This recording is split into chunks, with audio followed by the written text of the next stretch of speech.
Welcome to the Going Somewhere podcast, a podcast for anyone who finds themselves in the ambiguous adventure of young adulthood. A season marked by uncertainty, change, love, heartbreak, and a whole lot of big decisions. Sit down with me for some real and raw conversations with some incredible people as we dig into what it looks like to be a follower of Jesus in this beautiful yet complicated season of life. If this podcast helps you in any way, please subscribe, leave a review, and share it with friends. Be sure to join the conversation on Instagram by following goingsomewhere.podcast. We're all going somewhere. We might as well go there together. Let's dive into today's episode.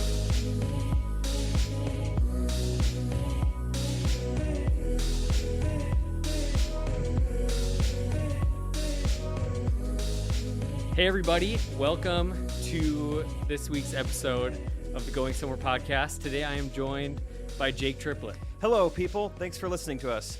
How are you doing today? I'm great. You know, I'm here. I don't normally come to Fargo, but any excuse to come to Fargo in February, I was like, I gotta take advantage of this. Don't even pay me. I'll pay you to come to Fargo. So how is your experience in Fargo been thus far? It's pretty interesting because, I mean, my first steps in Fargo, I got off the plane and there was snow in the jetway. Which is like, wow, these people, they can't keep snow out of anything. If there's snow in the airport, that's not good. But at the same time, it's about 25 degrees today, and I saw a guy in a T-shirt downtown. Yes. So I don't know what season we're in. Summer. Yeah, I guess so. Summer in Fargo. When you go from, it's probably one of the only places on earth that you can go from like negative 40 to 20 in like a 1 or 2 day gap. So it's like 60 degrees difference. This is the best. I can't, it's, I was telling you earlier, there's not enough clothes in my closet to dress if it was negative 40, like wind chill or anything. Like I would just have to stay indoors. So glad I'm here on a sunny 25-degree day. It's great. Sunny 25. I know. When I was looking at the weather like 2 weeks ago before you were coming, I saw a lot of negative 20 or like negative 10. I was like, oh, Jake's going to cancel. I don't even know if jet fuel can operate. I don't even know if the plane could have gotten here in those temperatures. So yeah, glad it worked out. And thanks for listening to our weather podcast. Yes, this is been our meteorology with Jake and Steven. Yeah. No, I appreciate you coming on here. This is a young adult podcast, and that's us, baby. Yeah, I figure you meet the criteria quite well. Thank you. Yeah, young-looking adult. You are a youngish adult. Yeah. Who has probably had to do a bunch of young adult things, home ownership. Yeah. Jobs. You know. Yeah, drive cars and stuff, like the big young adult stuff. Yeah, no, totally. Rights the accelerator, lefts the brake. You got it down. There you guys go. That's young adulthood. I don't know what else you need, but that's how I learned. So. No, I'm excited to just kind of jump in to your story a little bit. Cool. You know, you are here in Fargo to do some comedy for a young adult night, which is super exciting. But who is Jake? You know, for the people that maybe don't know who Jake Triplett is. Who is Jake Triplett? So I'm 30 years old, and I live in Kansas City. And for my job, it's kind of a mixture of three things. It's all in the comedy and entertainment world. It's stand-up comedy, it's podcasting, and then it's like making like short-form comedy content online on like Facebook, YouTube, Instagram, yada yada. So, and don't do any of that by myself. It's all kind of a group effort with some guys, some influencers, mainly one influencer named Trey Kennedy in Kansas City, and so we've been working together for like 3 years now. So that's what we're doing, just trying to entertain folks. Awesome, and you're crushing it. Thanks. You came to the show in Minneapolis. That's how we did. got here. I did. I came. My wife and I drove to Minneapolis because nobody comes to Fargo. Maybe we're gonna change that moving forward. We'll see how that goes tonight. You take it to the industry. You know. Yeah. We went to a show and we had masks the entire night, but we were laughing through the masks the entire night. Good. And so thank you for putting up with going to a comedy show in masks. I'm sure that wasn't fun, but thanks for doing it. I didn't know I had to until I got there. So surprise. So that was that. So I didn't really have any way around it. Yeah. But we never know either. I think we always get emails all the time like, I was going to come to your show, and then they wanted me to have a negative test, or they wanted me to have fill in the blank. And it's like, it's not up to us. Yeah, we're not the ones making I'm the a rules. comedian with a sports marketing degree. Like not asking, hey, how do you want to handle the COVID situation? It's like, this isn't on us. So that's amazing. Easy. Well, and it's fun because I've kind of followed you and Trey on YouTube. It's like there's no non-weird way to say that. Like I've been following you, you know, like I've been following you online, you know, and honestly, it's never been a better day in history to say I've been following you. You say that 20 years ago, you're going to jail. Now it's like, oh, great. Thank you. That's a physical, like I have been literally following you. Yeah, looks like you're up to some good things. It's like, oh, pervert. All right, jeez. Yeah. Now it's like, oh, you're following me. Thank you for support. I'll Venmo you. Yeah, thank you for doing that. That's awesome. I just came across your Linktree, which was... When you said that earlier, I groaned. I was like, oh my gosh, I forgot I have a Linktree. Like, I forgot about Instagram bio. So you just, I don't know. You just forget about those at a certain age, I guess. You're not updating your bio like you used to update your Facebook status? Yeah, dude. I was so nervous. I was like, oh, God almighty, what is on my Linktree? But you found good stuff, I guess. Did. It wasn't super cringy. Well, you were on a trick shot show with Chad Ochocinco. Sure. Like that is... a former member of my fantasy football team. Yeah, I had to take advantage of this. Not many people get to say that. Yeah, I was on his show, you know. Yeah, that was kind of fun. It was very random. That's awesome. But yeah, you've had a unconventional maybe path. Like I feel like most young adults are in their young adult years going like, all right, I got my degree. I'm going to get my job. I'm going to climb the ladder. I'm going to go to this place. Like when you were 14... what was the dream? Like, what was, if Jake were to have like a dream job at that point, what was it? At 14, it probably would have been, I grew up a sporty little boy. So at 14, it was probably, I had probably just recently moved on from being a professional athlete. I was like, you know what? Yep. Everyone in my family's 5'10" and white. I'm probably not going to make it. I started to realize that. I'm like, yeah, why did I think I could play professional sports? But I was probably still in the sports realm. I bet at 14 I wanted to be like a sports commentator, if I had to guess. Okay. I think that was probably what I was like, that would be fun, just to talk about sports. That's great. Yeah. And then at some point it shifted to like, well, my dad works in sales and he talks to people. I could always do that. I guess I could work in sales or whatever. That's always the realistic pivot, isn't it? Like sales. Yeah. Well, I know how sales work. I understand the elementary principles of buying and selling. So cool. I think it's so funny. Like when you think back to when you're 14, like I might have still been in like, cause I had a big cowboy phase. Oh, yeah, brother. My grandpa, you know, had the farm and we would go there and like, that was the dream for a while, like rodeos, all that stuff. And then it changed to sports. And just recently I'm transitioning out of that being the dream of playing sports. But it's funny. I was a sports management major. Great. Which I don't know what it is, but that's what I was for a while. And then I changed over to PR and advertising. It's just kind of like, and now here we are. And you are doing internet. Yeah, I'm doing the internet. I did major in internet. Actually, this is a fun fact, and this is a 100% true story. The only C I've ever gotten in high school, college, anything, was in college, a class called social media marketing. Only C ever. And that is like, if you could choose one college class that is most closest related to what I'm doing now, it would be that. Do you troll that teacher a lot? I want to bring it up to her, but I'm like, no, it doesn't matter. She doesn't care. Also, you can't even remember her name, so probably not worth it. One of my big, fails of a class was keyboarding. Oh, like one of the easiest. I love typing. It was always like the classes that like, oh, this is just a shoe-in for most people. And then like, God, I can't get the cue. So what are you like, what do they call it? Chicken pecking? You pecking I'm not the keys anymore. Or what? No, I've really, I don't know. They talk about like letting your pain fuel your purpose. And so it was that really took me to a next level, just the online typing that I'm going to rectify the situation. Yeah, I imagine you going to like a public library, like typing class. You're only in there with like 9-year-olds and like 85-year-olds, and you're just like, I will learn home row. I will 85 figure words out, per minute. QWERTY keyboards. Yeah, words so per good minute. for you, man. It's not 85 words per minute. That would be very slow. Or I don't even know what that would be. Fast? Is that I don't know. What's the speed limit around here? What do they do? 75 on the highways. I don't know on the keyboard. That seems fast for keyboard. Then let's do it. But back to what we were talking. No, just kidding. So what was the pivot point? Like what happened from, obviously a lot happens from 14, like just in every area of our lives, but what was kind of the pivot point for you to like pursue where you are now? So it was the first week of college, actually, which college is usually pretty transformative for most people. I can't believe how early I'm very thankful for how early it kind of happened. It wasn't like sophomore, junior year. It was like, like 3 days in, it kind of things switched. And what it was, I'm sure like most people who are listening, you're probably the same way. Like you have kind of an area as a kid that you're good at or you're talented in. For me, it was math. Everyone, I was, that was always, the ACT portion of math. That was my bread and butter. I was in all these advanced math classes, yada, yada. So everyone told me middle school, high school, like, you got to be an engineer. You would be a great engineer. I was young enough when people were telling me that. I thought I meant like train conductor. I was like, why?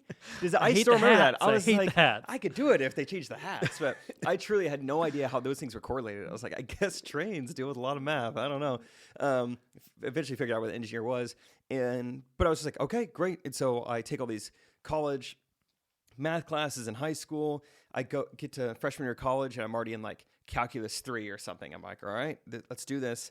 And I sit there that first day of class, and I remember having this moment like, what am I doing? The calculus 3, I'm in here with all these like 21-year-olds. Like, I just didn't feel like this is where I wanted to be, and it didn't feel like college to me. It felt like something I was being forced to do and something I didn't want to do. And I remember the next day, the second day of college, I went to my advisor and I said, take me out of all the math classes.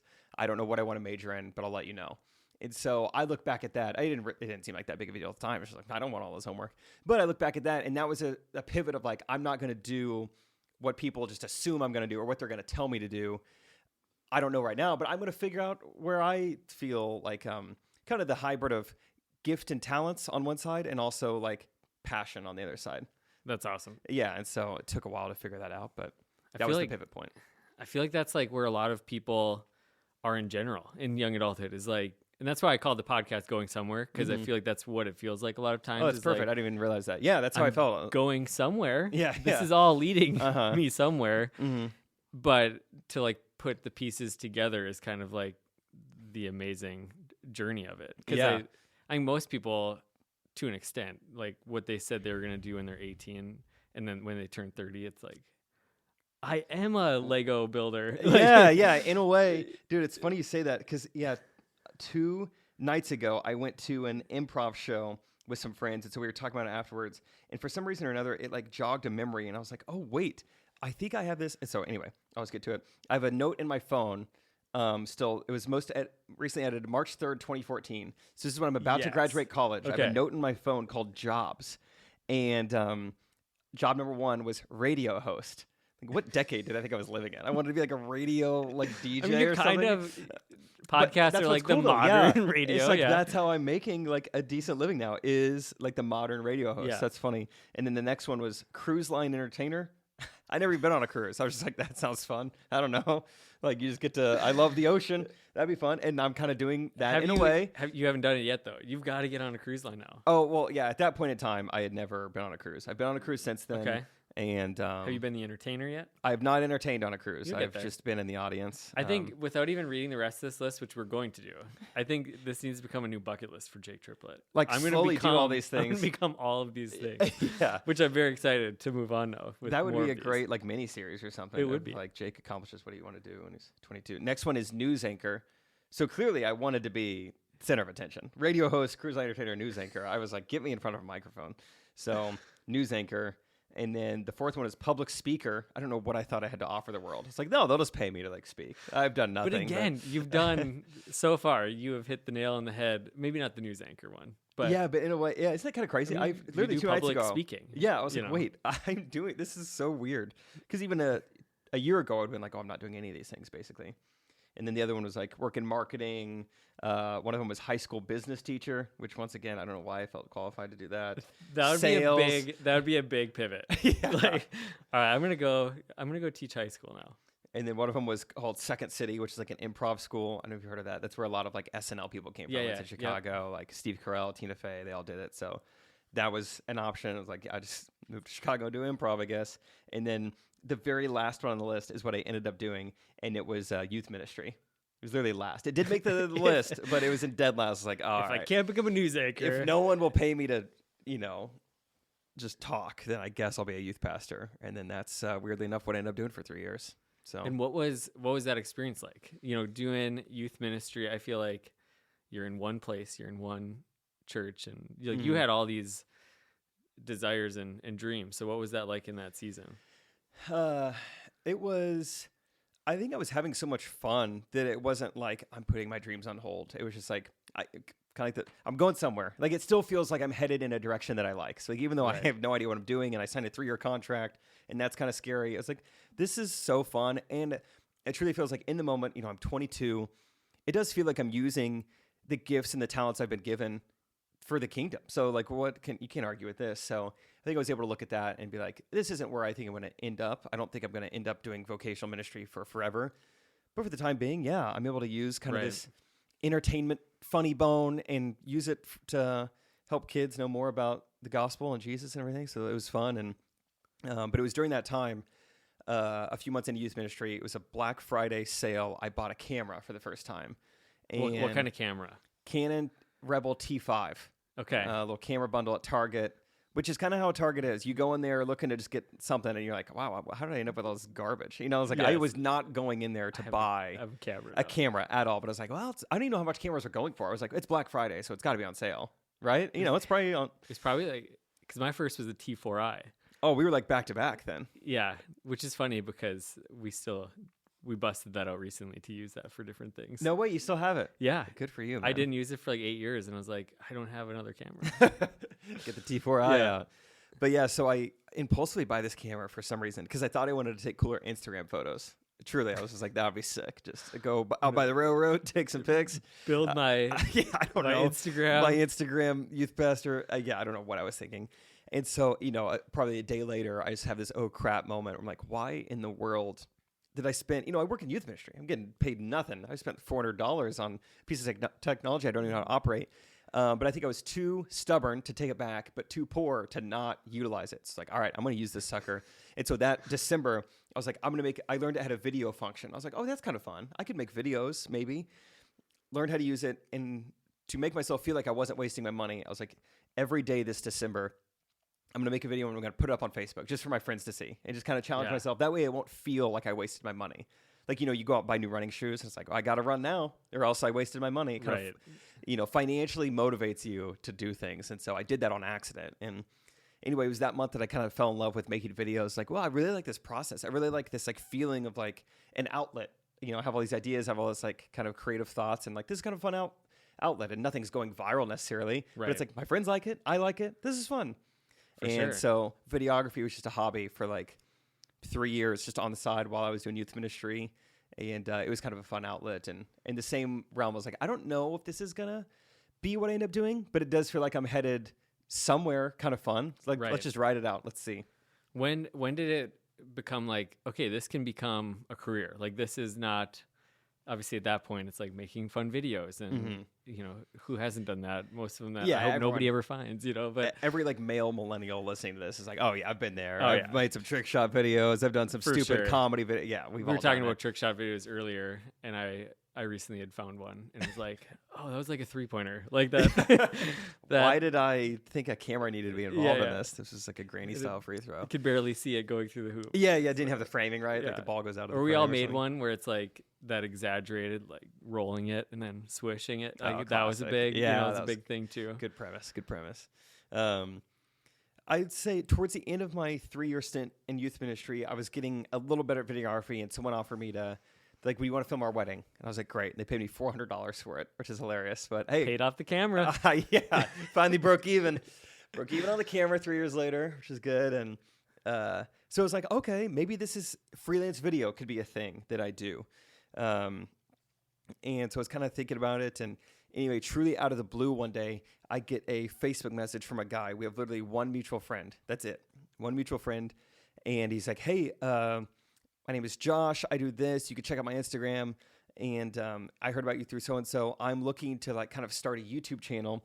And I heard about you. I've seen some of your videos. You seem like you know your way around a camera. You seem really fun. Would you be interested in like helping me start my YouTube channel? I know this is kind of crazy. And, at that time I was 25, feeling pretty young, single. I have no attachment to anything. And it was kind of a point in my life where, and I will say this guy had like 250,000 Instagram followers. So it wasn't like we were just starting from scratch. He was a juggler. His Instagram name was Jugglin' Josh. Wow. And so he was like a world-class juggler. So I had some talent. He's like, I want to kind of start this kind of channel, yada, yada. I was like, I mean, that's kind of fun. That's kind of random. For sure. At that point, one of the other options I had the LSAT app on my phone. I was studying to take the LSAT. I'm like, maybe. Who knows? Scratch this like math itch that's still in there. Maybe be a little math boy. And I had no idea what I was going to do post youth ministry. And what ended up coming down to was like, I'm 25. I have the world ahead of me. What I don't want to happen is 10 years from now, I have some job. I'm selling insurance. nothing against selling insurance, everyone out there, but I have some job, and I don't want to have to wonder what if I would have taken that YouTube position, and so it came down to future regret of like, I want to say yes to this now. Right. That way I don't feel any sense of regret later in life. Like, what if I would have said yes to that? What if I would have done that? So I was like, let's do it. There is no promise of anything financially waiting on me down there. We were starting from scratch and just kind of went for it. Moved to Dallas, moved in with this guy I never even met before. And I moved in with him and his wife and just started this YouTube channel where we just made a lot of, and quickly I went from like behind the camera. I was just going to be his videographer and editor and help him get this channel off the ground. And I guess he kind of liked my personality. And a few months into it, we renamed the channel to Jake and Josh, kind of a pun off Drake and Josh, and also just worked because it was our names. And so then I didn't even have to change it. Yeah, I was like, well, that's my name. Pretty much the same. So, it was kind of an athletic trick shot channel. We had a series called World Record Wednesdays. We would like break or set a world record every Wednesday. And how many do you have right now? Do you know? Estimate?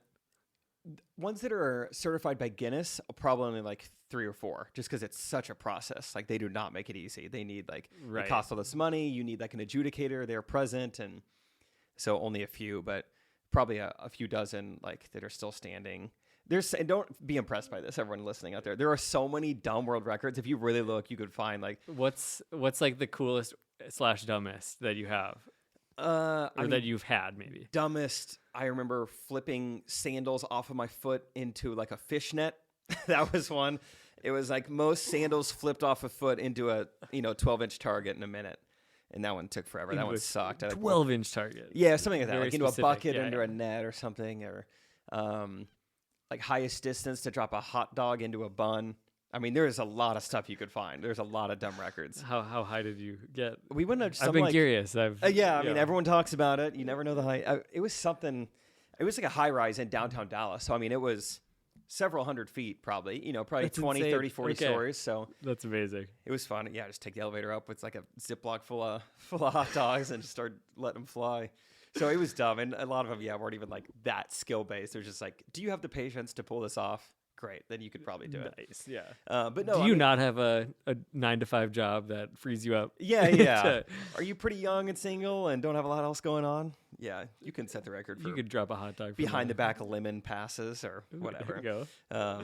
So, and obviously we were coordinated guys. There were a lot of that came in handy for stuff we were doing, but humble brag. We're coordinated. I'm just saying, I'm not saying it took no talent, but it didn't take much. It was pretty fun. So, anyway, that was my entry into kind of content creation and entertainment. It was just like this guy who didn't even know me at all, just like reached out of the blue because of these videos I was making as a hobby. That it came from just like a passion. Like this is just fun to make these videos, and had no intentions of it ever like maybe someday this will get the attention of a YouTuber who will let me live with his wife. That was the goal. No, so it was just kind of fun the way it worked out. It's in my note. Yeah, right under youth pastor. It was like live with a married couple in Dallas. So glad I crossed that off the list. That's amazing. So yeah, that's kind of where it started to turn into like, oh, okay, this is like now earning money, and end up getting to a spot. In a year, we got up to like 170,000 subscribers. So I was able to like, okay, we were like making money off this, and I don't need to, because while we were growing the YouTube channel, I was doing freelance videography, and I was having to say yes to everybody. I mean, I did car commercials, I did, just little like gadgets, I did weddings, I did proposals, anything. Only thing I said no to, I wanted to be to shoot a birthing video. And I was like, I think I'm going to draw the line. I'm going to pass at the uterus. I'll pay you $20,000. All right, I'll be there. All right. I could probably make it work. I think it was the only thing I said no to is the birth video. But otherwise, did that to kind of...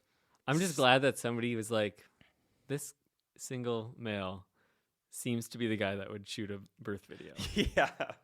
Yeah, what does that say about me? This seems to be his wheelhouse. Yeah, look... The niches are in the riches, and I think the niches are also in me, and I'd like you to film them. I'm like, oh, wow. Was there ever like a point where you almost jumped off of like that pathway and was like, all right, I'm just going to go back to doing something safe? Because I feel like that's where a lot of, and not to anybody's fault, but that's like the draw for a lot of people, especially young adults, is like, there comes a point where it's like, all right, I'm going to find the comfortable path. I'm going to find the safe thing that provides for my family and does this. Mm-hmm. Was there ever like a temptation to like go that route at this point, like when you're in it? That's a good question. And it reminds me, was very aware how unbelievably blessed I was even in the moment of like, I have parents who are so supportive and not pressuring me or forcing me to do anything. There was no pressure like, hey, don't you think you should probably just I was use gonna that ask, like, degree? There was never anything like that. They saw that I was having fun and doing something different. And so I was very blessed in that sense. And yeah, just very aware of the privilege I have just to be young and single and not to have this attachment, not to have a family to provide for. I could put down some pizza rolls and peanut butter sandwiches, so it didn't even take a ton of money to really like stay financially viable. And so I think, I heard a quote one time. You ever heard the podcast, How I Built This? Yes. Yeah, it's great. Guy Raz. Yeah. Yeah. I remember one of the co-founders of Instagram was on there, and he was talking about kind of this methodology for success. And not a lot of it's always talent or always luck. He chalked it up to being, are you smart enough to know when you're lucky? Like, are you smart enough to realize, okay, I've been granted some pretty good luck here. Like, some things have gone my way. Are you smart enough to capitalize on that? Yeah. And I think that's what I was able to do. And like, okay, I'm in a good position where like this guy's taking a chance on me. I'm young. I'm single. I have a couple skills that make me like valuable in the realm of YouTube. Yeah. Let's take advantage of this. And so I don't know if there was a ton of like pressure or I don't know, like hesitation with what I was doing. I wasn't always positive it was going to work out, but it was like, let's give it a go though. Right. I don't want to have to lose? wonder Yeah. like, what if I would have stuck with it? So, and you could tell from my list in 2014, I wasn't exactly wanting the most normal jobs anyway. I wanted to live on a boat for 9 months at a time. So I was willing to do whatever it took to not do the traditional route, I think. Right. Which is cool. And I think that's like, there's different paths for everybody. And I think that's the fun, like, discovery portion of the adventure. Like, Definitely, yeah. I call it the ambiguous adventure of young adulthood because it's like, it's different for everybody. And I think people are made for that. Like, we need people to do those things and be in those places that provide stability for communities. And then we need people that are going a different route and pushing against the grain to remind us, I think, too, of like, okay, what are the things that God's put in my life, my heart, the dreams, the passions, and how can I make them converge with like the reality of the life around me? So it's pretty cool. Yeah, definitely. No, that's a good word. Yeah, because not everyone can go off and just follow their dreams. You're not in a position to do that. But also some people, their dreams are to, their talents come on a spreadsheet. Their talents come on serving a family. And so like if you're able to do that, then like do whatever it takes to go after it. But I also think there's like a takeaway for everybody in that of, okay, I don't think we are, like, even when you look at the life of Jesus, like, he didn't take the safe and comfortable route. Like the way that he lived was not in that way. So I think there's that inevitable pull, but I think there's also, how do we move past the comfort in our everyday life to like pursue a life of meaning regardless of, because like people could see it as, oh, you're just chasing the wildest dreams that you can think up of. Yeah. And I think there's truth to that, but also like to live in your sweet spot is where the real stuff happens. Like when you can live in your sweet spot, whether you're an accountant with 16 kids or that's, Philip Rivers, but like, or 3 kids and you're just owning that season, serving the people around you, like that's your sweet spot. Yeah, I like that. The sweet spot. Because you'll know it when you're there. A lot of you know it, even if you're not there, you know what it looks to, like I want to be in this position with this type of support group or this family or whatever. So yeah, because I felt a certain way. So a year into doing the YouTube thing with Josh in Dallas, it was crazy fun, right? This crazy lifestyle. I grew up on a farm and now I'm in Dallas YouTubing. I'm with Chad Ochocinco. Like that year of my life was just nuts. I mean, I was on the Today Show. I was on Russia's Got Talent. I was on MTV. From the outside, it was like, oh my gosh. Like I filmed with Logan Paul a couple times when he was at like the peak of YouTube. Like it was all this stuff from the outside. I was like, wow, look at Jake. Wow, he's doing it. He's doing all this stuff. And it was super fun. It's not like in hindsight, I make the story more romantic by saying, but I was depressed. It wasn't that at all. But what I would say is it was like a 9 out of 10 was like my life, which is like very, very good. A lot of people never get to 9 out of 10. And I was very happy and decently fulfilled. And so I'm having all the success on the outside, like, yeah, subscribers. Yeah. We're full-time YouTuber, MTV, whatever. But it was like the content we were creating, we had a target audience, right? And that was like kind of like middle school boys, kind of like, we want to capture this, like this Nerf trick shot, dude perfect type audience. And, the videos we're putting out, yesterday's was called toilet paper trick shots. And like, that's going to do well with our audience, but it wasn't like, I didn't feel completely fulfilled by it. I wasn't like texting my friends being like, did you guys see the video? Cause I know they're not watching. None of my friends from college are checking in on how high I dropped this hot dog. You know, they don't care. And so there was just a part of me that was like, what would that 10 out of 10 look like? I had to like think about it, and basically I made the decision. And I feel like everyone, if you're in a, not obviously not everyone's privileged enough to do this, but if you're in a position to go after it, everyone deserves to at least go after whatever that 10 out of 10 is for you. And for me, that felt like going after like the realm of comedy. It's like, that is, I think, my sweet spot. Like that's where I think I would feel fully fulfilled and fully utilizing the gifts and the talents I've been given. And so one way or another, I got connected with Trey Kennedy, and it didn't make sense to a lot of people around me. Like, well, you're just quitting this. Like, I mean, your YouTube channel has never been better. It's growing as fast as it's ever grown. And I mean, it took Josh by surprise. It took all my friends by surprise. My parents were like, are you sure? And I was like, yeah, I'm going to like quit this like successful, like thriving YouTube channel, because I don't think it's ultimately what I want to be doing. And now fast forward 3.5 years later, it's like, I'm on tour doing stand-up comedy. Like, Right. Holy crap, this is amazing. You know, and so, yeah, I'm very, very thankful for all the reasons mentioned earlier. It's crazy. I feel like it's just the fun thing is that it's just getting started too. You know, like that's true too. Yeah, pretty new into like, comedy. And I think that's I don't know, you mentioned it earlier, and just now, like gratitude. I think when we can look at life with gratitude, like of where we are, where we've come from, regardless of where that is, like I think that's like an open door to seeing like the good things as blessings when we see that, even when it took a lot of hard work, like because obviously you've grinded. Like it's not like you just pulled out your T5 and you know just uploaded it to YouTube and I'm famous. You know, like it. Yeah, there are a lot of months of no one watching our videos. You've probably made a lot of videos that you wish you didn't. You know, like you and all that stuff. Yet you can look back at it and see like there was a pathway of like blessing that led to this point, and we'll move forward. I think that's the fun thing is like when you can live with gratitude in the moment, you can have hope for the future too. Of like it wasn't just all me just making this happen. Like I can trust that I'll go to the next place too. Totally. Yeah. And it's so fun. And I'm thankful to even have the perspective to understand kind of where I'm at in life right now, and to have that thankfulness, because like every night before I go on stage to perform, you know, like right before I go on, I'll like send up a prayer, and almost every prayer starts with like, God, I can't believe I'm doing this. Like, this is still so crazy. Like, thank you so much for this opportunity.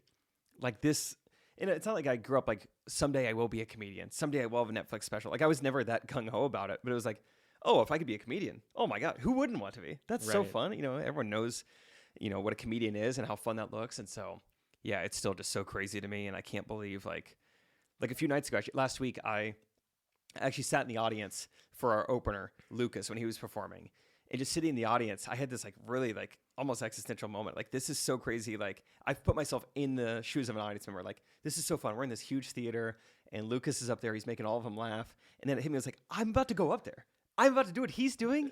How am I doing that? You know, it's just crazy. It'd be like if you were at a concert and you're a musician yourself, but you're just kind of, you know, just doing your own thing, and then all of a sudden it's like, all right, you go up next. You'd be like, what? Really? I get to perform for all these people, and they're gonna like it? You know, so that gave me just recently some new perspective. Like, this is so insane, and I hope I never take it for granted. That I'm here. You hired me to come to Fargo. You know, this is awesome. Yeah. Well, this is. I look back at my life, and there's many of those moments of like, all right, this is gonna be one of those pillars, you know, that I can look back at and go like, this is pretty great. And I think the ebbs and flows of seasons in life, I think, are important to understand too. There'll come a season where your 10 out of 10 is different, you know? And I think, and it might be a Netflix doc, or it might be this, or it might be being a dad. Like, I feel like part of my mix right now is like that. Like, my wife was gone for a conference this weekend, so I was solo dadding it. And like, there was just a moment. Of course, there's a lot of chaotic moments. Like, it's not like my house is just like peaceful and serene. Got like, a lot of meditation in this weekend. I was playing Guess Who with my daughter, and she was like, had a puzzling look on her face, and she said, does yours have a head? And I'm like, yes, it does. Great question. Good to get that out of the way, Rob. She asked, does yours have hands? And judging by the face, yes, this person does have hands. He's got that handsy look to him. Yes. And so, but it was like those moments of like, this child that has this beautiful personality is mine, and I get to like raise them and love them. And so it's like, that's a 10 out of 10 sweet spot moment. And then these other things, like to start a podcast was something that I had in a notebook like years ago. Yeah. And then Why it just not? kind of converged. Yeah. It was And like, you're doing it, and you never have to wonder someday, like, what if I would have started that podcast? You know, because you did it. The hardest step is from 0 to 1 in anything. I don't care what it is. and you can look in our room and you've got like this really bad tan, you know, and like the seam in the middle. It's not perfect. Though. Yeah. It's not perfect, but I feel like doing it's better than not doing it. Doing it average is better than just not ever doing it. Absolutely. People all the time like to ask me, you know, because I kind of started as a videographer, and they're like, what's like the best camera? I want to shoot YouTube videos. What's the best camera? What's the best lens? You know, what do you shoot on? It's like, the best camera is the one you have on you. Just get it out there. You know, just get it, whatever you have. And I think that goes for anything. Just like, I think the execution, just doing it, is way more important than the flawlessness of it, the perfectionism of it. So that's so good. Fires me up that you're doing this. I feel like that's one of the things about your and Trey's journey too, is like, if you watch your guys', which I encourage everybody to watch their stuff, Thank you. It's not like, don't be offended, it's not like the perfect, like, wow, that was so well cut and the audio is perfect and the video, the lighting, everything. Yeah. Like, but you guys just pump out content and it's great. So like, do you ever feel pressure of like, all right, my livelihood depends on funniness, you know, like on my humor? Like, is that pressure?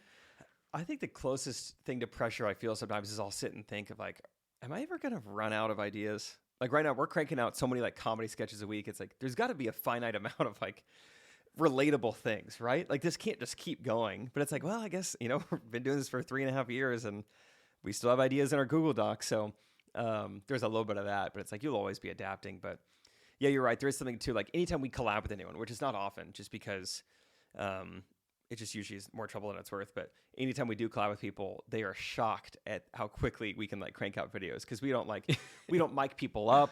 We don't like get any lighting in. We're just like, I mean, the windows are open. That's good. That's good lighting. Perfect lighting. That's good enough. And yeah, the audio is just like, that's, you know, we do a lot of like one takes, like, great, got it. What do you guys use for audio? Do you just do like... I have like a shotgun microphone, just an on-camera microphone. Okay. And it, you know, does a good enough job. And that's kind of our brand. It's like, good enough. It's a comedy video. We're not making a... But I love that. Yeah, because it really is. It's like we were making a 3-minute comedy video for TikTok or, you know, for Instagram. Like, this isn't a Martin Scorsese film. Like, it's fine. Right. No one's judging this, you know, that, you know, minutely or whatever. So, yeah, we're big on just like focus on the jokes, focus on the content. Content is king. Like, really, you know, try to spend your time making the material as good as it can be, and then let's be efficient when it comes time to execute. But isn't that life too? Like, focus on the content of your life, like the person you are, the person you're becoming, and let like the details and the fine things just kind of fall into place. Because I think that a lot of people can get hung up on that of like, I mean, you can take just the Instagram, you know, what we'll do to get like the perfect feed or, you know, whatever the case is, but then just, oh man, don't get started on people who care about their like their feed and like their grid. Oh my gosh, no one's listening. Give it up. No one's looking at your grid. You're the only person who cares about your grid. The grid, the zoom out, nobody's doing it. It's just what's coming up. Yeah. Yeah. But yeah, I mean, I think just in life in general, we do that. Like we back off of things, whether that's something financially, something in our faith, something, because it might not go perfect. It might not go. Yeah, I think that's true. And yeah, it's easier said than done, right? Like, just don't worry about it. Just be chill. just chill out, man. Cool off a little bit, you know, because it's the same thing with us too, that sometimes you gotta film in public, and Trey's wearing a cardigan. He's full on cross-dressed in a Target right now, and I'm filming him, and it's like, just don't care about what people think. It's like, yeah, well, that's easier said than done. Sometimes there's a lot of people looking at you, and some people know who you are, and they want pictures. Like, sorry, I'm cross-dressing right now, or, you know, whatever. Like, we're filming something right now. So, yeah, it's one of those things where it's like, in principle, yeah, absolutely. Right. But actually doing it's a little different.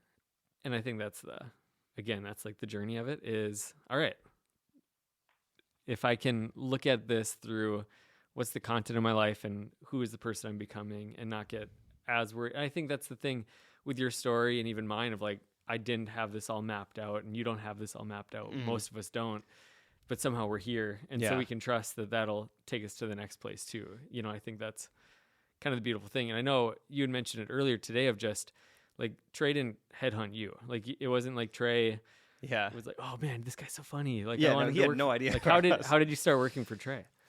So I actually did meet him in person when I was still living in Kansas City. He had just moved there.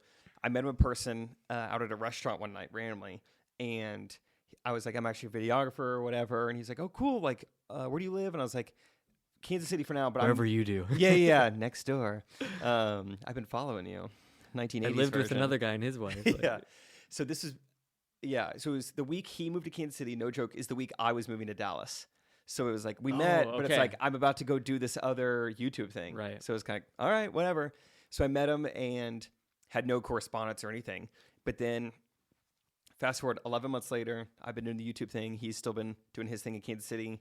And I get thrown at a group text with some of my old friends from Kansas City. And they're like, hey, we're doing a bachelor watch party Monday night. Everyone come over, which was a silly text for multiple reasons. One, I've never watched this show. I don't know why they thought to include me. Two, I don't even live in Kansas City, and I haven't for 11 months. Right. Why did you think I would come to this? So I think it was a mistake that I even got thrown in the group text. But in the text, someone texted, Trey, you going to be there? I was like, ooh, this could be Trey Kennedy. Yeah. So then I went and looked up where Trey is from. It said Oklahoma City area, like on his Wikipedia page. I was like, great. Let's look up Oklahoma City area code, 405. Great. All right. Well, the issue is we've got 2 405 numbers in this group text.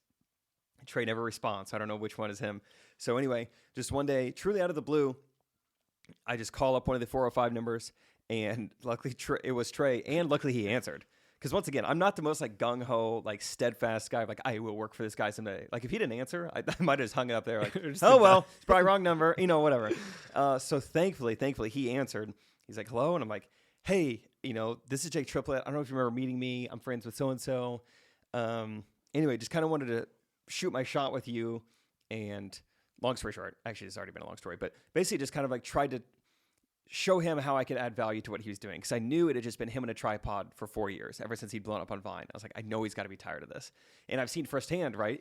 Me joining Josh for that YouTube channel, the benefit of like 2 heads in the huddle, one becoming 2, just even the accountability you have of like, hey, we said we were going to post 2 videos a week. Now we're accountable to each other to post those. When it's just you and you're like I'm sure you might be going through it right now. Like, I'm going to put out a podcast episode every whatever.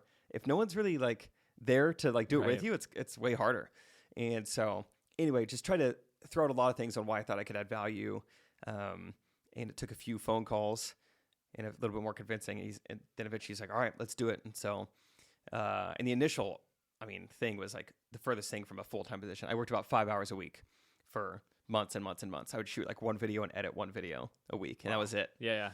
So once again, crazy that it has become what it is. And now we have a podcast together. We have multiple YouTube channels together. And now I'm going on tour with him doing comedy. So very thankful to so many people in my life. For Josh, for the initial opportunity. For Target, for having a camera. For Trey, for answering the phone. It's just crazy how I've gotten Target there. having your wardrobe. Target Previous. having Goodfellow & Co. jeans that I wear on stage every night. Just it starts and ends with Target, really. Chip and Joanna Gaines in their Thanks, section Chip. too. Yeah.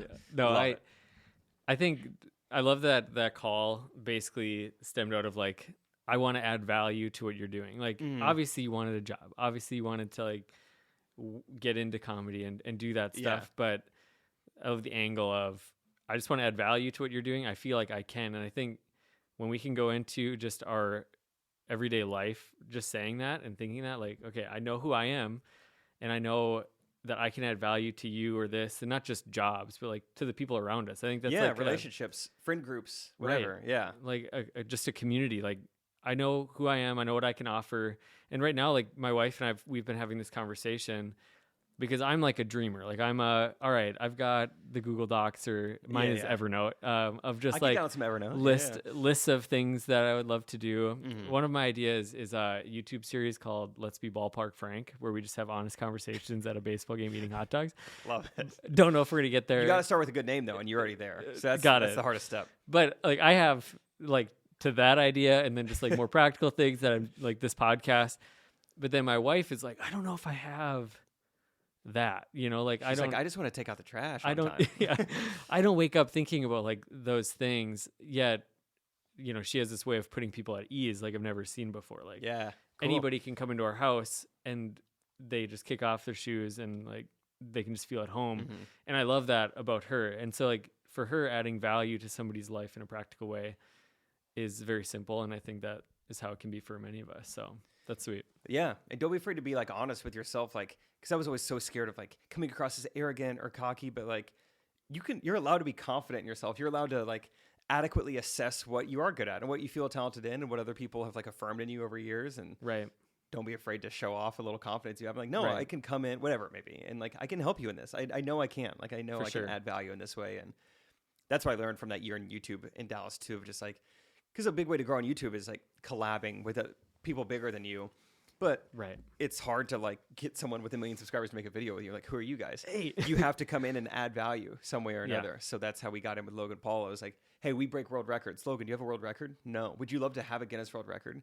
We can do that for you. We can give you content. Right. I feel like I learned a lot through that. That's It's just cool. like, you have to be adding value. Because people all the time hit Trey and I up, dude, we gotta make a video someday. And that's the end of the pitch. Like, we're never gonna make a video if that's how it is. Right. But if you come, it's like, to go back to ballpark, you know, you come up to the plate and you got a bat in your hands, you come swinging, sure, you put a little thought into Right. this. So many people get up to the plate without even a bat or a helmet in their hands. Just like, just happy to be here. It's like, Yeah. well, you're not going to get on base doing that. That was me in baseball. I'm just happy was to real be life. here. Yeah, that was yeah. Just put I- the flowers in right field. This is fun. Yeah. I had a friend, she had a son, and she's like, I have a hard time because my son wants to be a professional basketball player. Like, that's his thing, and he's Been there, buddy. in middle school. But then she's like, and so I know I shouldn't just tell him, like, yeah, just chase your dream. Like, or I should, but I shouldn't. Like, she was just torn on this, and we were just having this like real conversation. And then she's like, but he's in 8th grade and he can dunk. And I'm like, Oh, he might. you know? okay. I was not there. I was not in that position. She's like, she was just having this battle of like, how do I handle my son's dreams? And I think when you can be honest, and like you were saying, I wasn't dunking then. I like my life goal at that time was to tick the net. Like just get the get a little little net touch. got yeah, it. pregame the layup back, lines. then it was the backboard. yeah, It that's like slapped the, the bottom backboard. of the rim. Not the rim, but like the box that the rim is attached to. Yeah, but like when you can realistically look and see like these things and how they can line up, like that's a really fun piece of the life puzzle of the going somewhere like journey. Yeah. Like, it's going somewhere. And I don't know the ages of everyone listening, but I've said before, I was like, I don't think I knew anything till I was 27. Like, I can't believe they let me have a youth ministry job. I was so stupid. I didn't know a thing.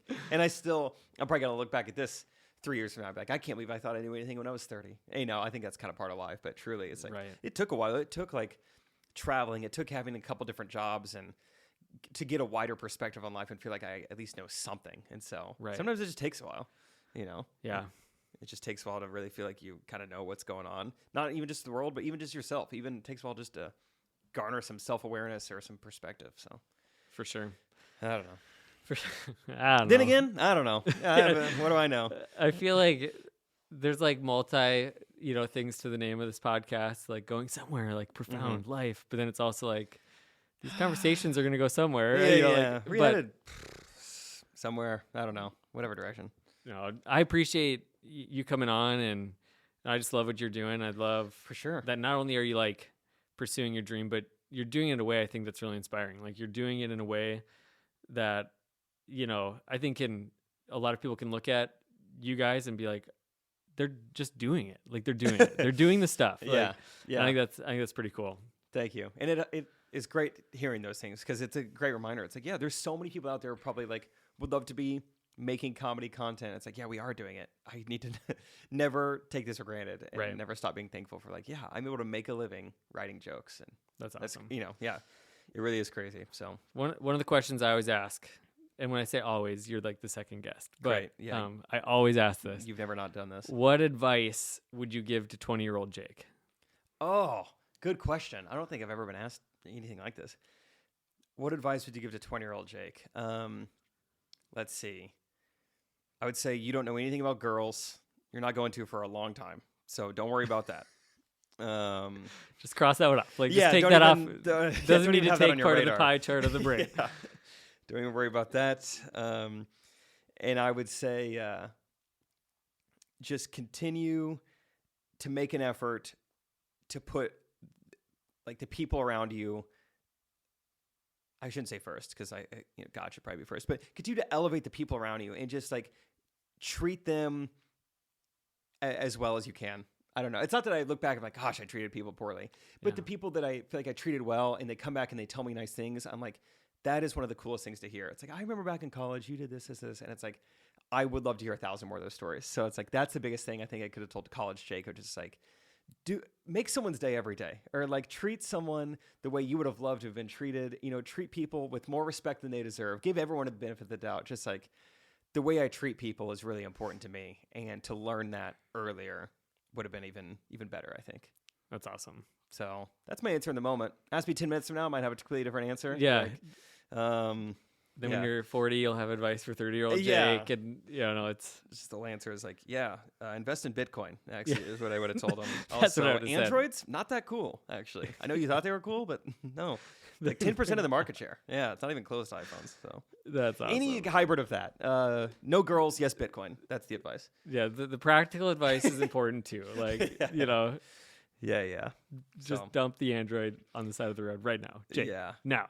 Remember that? Remember the BlackBerry stage? It was like, dude, they have a scrolly wheel. This is kind of cool. When did you get like your first smartphone?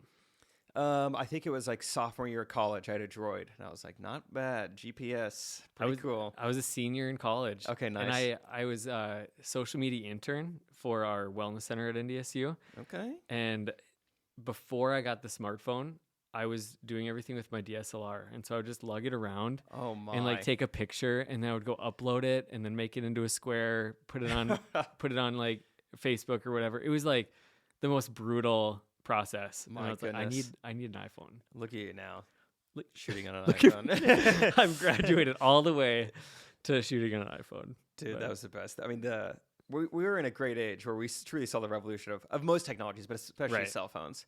Oh, for sure. What was your first cell phone? When'd you get it? It was, my mom, brother, and I all shared one, which is, I think, a common story. Yeah, it's a big 90s thing. We had a Nokia with Snake. Yeah. Like, my parents had the Nokia. It was fire. What was your? I never got that. My first one was just like some LG flip. I don't even think it had a name. Just LG flip phone. Flip 2. Yeah, flipper. I had it was awesome. It wasn't like the flip up. It was like the slider. Sure. Yeah. I don't even remember what kind My cousin that was. had that. I was like, this is pretty fun. Yeah. Your cousin was so cool. Cousin was sick. I still remember the day Like I T9. got unlimited texting. Because I remember I got 400 texts a month, like my first plan. And then the day I got unlimited texting, I blew the doors off my data plan. I mean, I think that's the reason they came up with Amber Alerts. They saw how quickly I could fire off texts. Like, we should use this for missing children.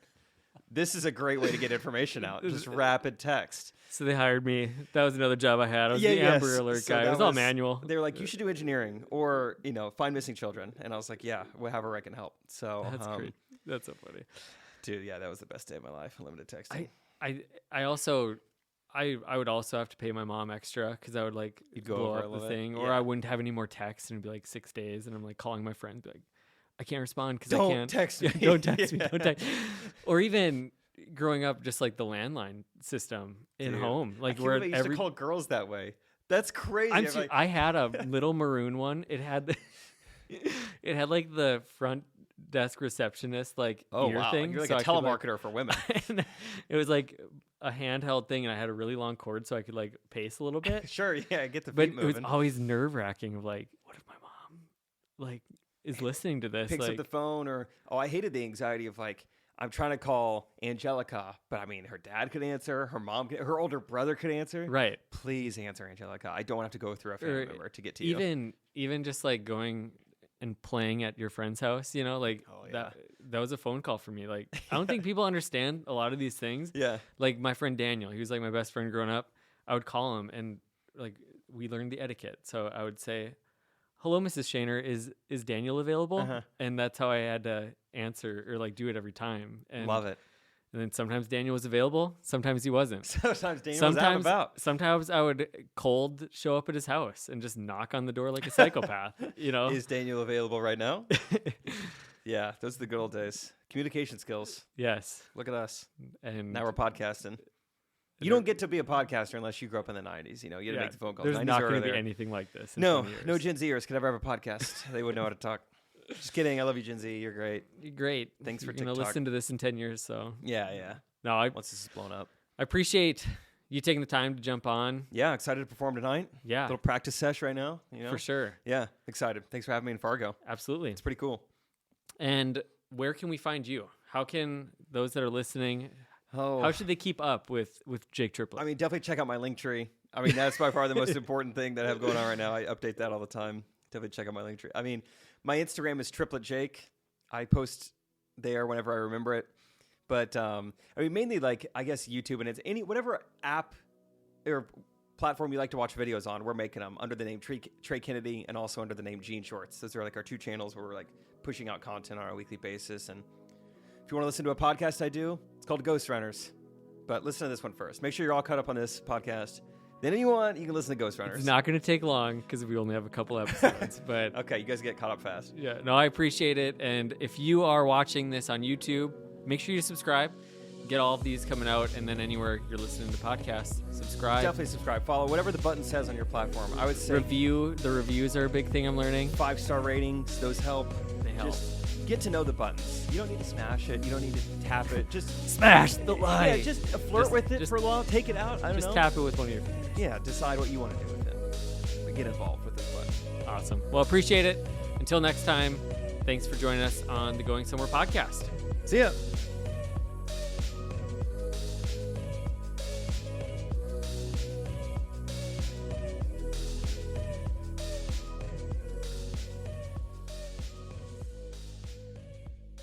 I hope you enjoyed this episode as much as I did. Jake and I haven't known each other for years and years, so it's really fun to just sit down and just have a conversation and see where it went. And I knew we were going to have a lot of laughs.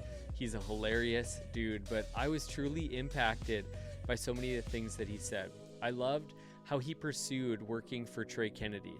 He just came to him saying, here's what I'm good at. Here are the things that I have God-given talents, and I can add value to you in this way, in this way, in this way. And I think if we all approached our life in that way, of I know the things that God has put in me, I know myself, and now I'm just going to aim to add value to the people around me. I'm going to add value to my workplace. I'm going to add value to the people I live with. I'm going to add value to my church and to my community. The other thing was he talked about living a 10 out of 10 life, where our talents and our God-given desires meet with our passion, and we live there, and that's our sweet spot. And I think all of us have a 10 out of 10 life, and whatever that looks like might be different, but that's my question for you today, is what does a 10 out of 10 life look for you in this season of your life? Regardless of whether you are a parent who stays at home with kids, or you are in college, or you are pursuing a dream job of some sort, what's a 10 out of 10 life for you? What does it take for you to pursue that and to put God first in that endeavor? That's the challenge, and that's what we want to talk more and more about. So head on over to the Instagram page, goingsomewhere.podcast, so we can carry on this conversation for the days and weeks to come. Thanks for listening, and we'll see you again next Friday with a new episode of the Going Somewhere podcast.